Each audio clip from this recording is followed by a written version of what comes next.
Hi everyone. What I've decided to do is to go back through all of my old videos and redo the ones that I have more information to give you about. So my very first video was about breath. I'm going to talk to you a little bit more about breathing in yoga and healthy breathing in general. The most important thing to know about yoga is that your breathing is the touchstone of your practice. It's like the center of your practice that everything else moves around. This can mean two things. It can mean that we can be in a yoga posture, and if we are really struggling in that posture and our breath is labored, or we're holding our breath and we're not intending to hold the breath, then that's not really practicing yoga for our bodies, because we create more tension when we can't breathe comfortably. It also can mean that if we can't do yoga postures right now, or that's not a part of our yoga practice, that we can still practice yoga by working with and connecting with our breath. If you take yoga classes, you might be instructed sometimes to create a specific kind of breath called Ujjayi,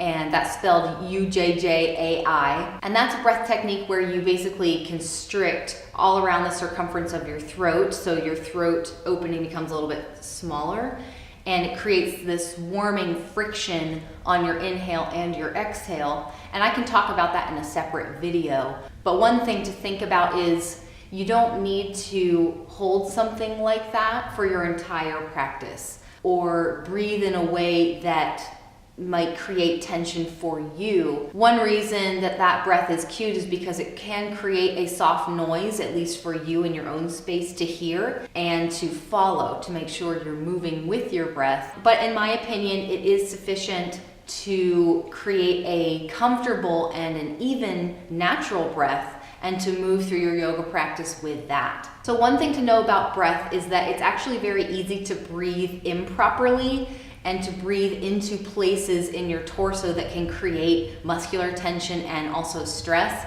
And that's the opposite of what we're wanting to do in yoga. One of the very common patterns of breathing is called chest breathing. Chest breathing is basically when you're using like the top of your throat to your breastbone or your sternum here, and all of your movement, or a majority of your breath movement, is like up here. And there might even be this lifting and lowering of the shoulders as you breathe, and not a whole lot of movement happening below that space in your lower rib area or your navel area. So of course your lungs don't extend all the way down here, but we do want to make sure we are allowing the diaphragm, which is the main muscle of your breathing, which is a large dome that sits here and kind of separates, or it does separate, the upper and the lower thorax, and it moves down and up every time you take a breath. And that moving down and up helps to massage all the organs down here, and it also helps you to take a deeper, more satisfying breath. If we are taking a deep breath and allowing that diaphragm to move down as we breathe in, then the lower belly area, or at least this area, should move somewhat, and it shouldn't all be up here. One more point, which is similar to the belly breathing, is that some of us tend to breathe with what's called inverse breathing. So when we breathe in, instead of the belly filling up, like this area expanding, and then as you breathe out, this emptying, the opposite happens. So reverse or inverse breathing is when you breathe in and your abdomen kind of goes in, and then as you breathe out, it gets pushed out.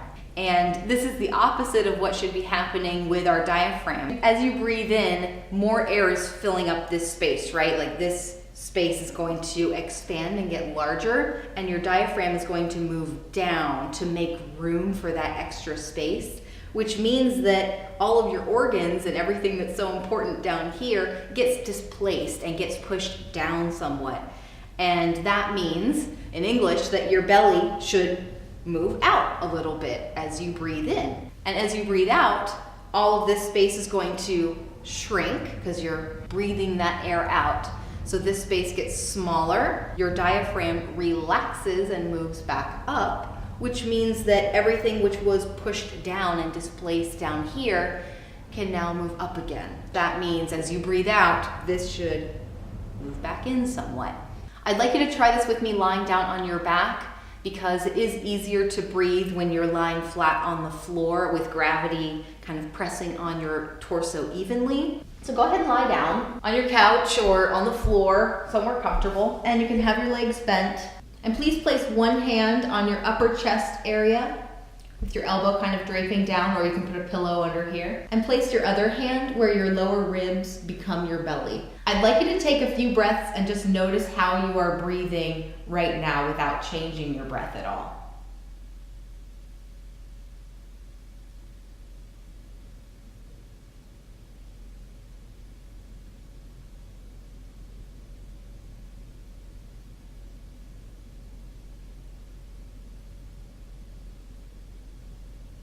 So notice how your hands are moving. Is one hand moving a lot and the other one not at all? Or is there some breath filling up in both places?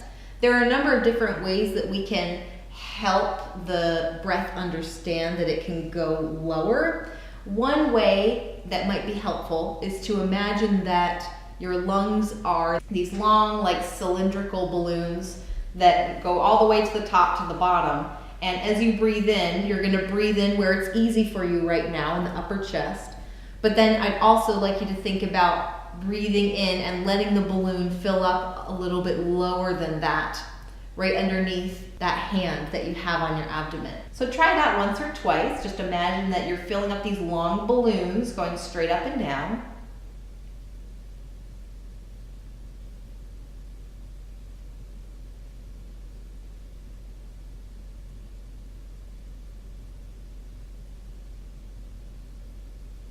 There's no right or wrong order to filling or emptying. Your lungs really kind of fill up and empty from the center. So it's not like you breathe in up top first and then bottom first, and then you empty bottom and then top. Just kind of let your breath fill three-dimensionally. Don't worry about what fills up first. What can also help with this is lengthening your breath. I don't want you to breathe in a lot more and create tension, but with your next two breaths, breathe in slightly more than you did before and really think about this lower belly area.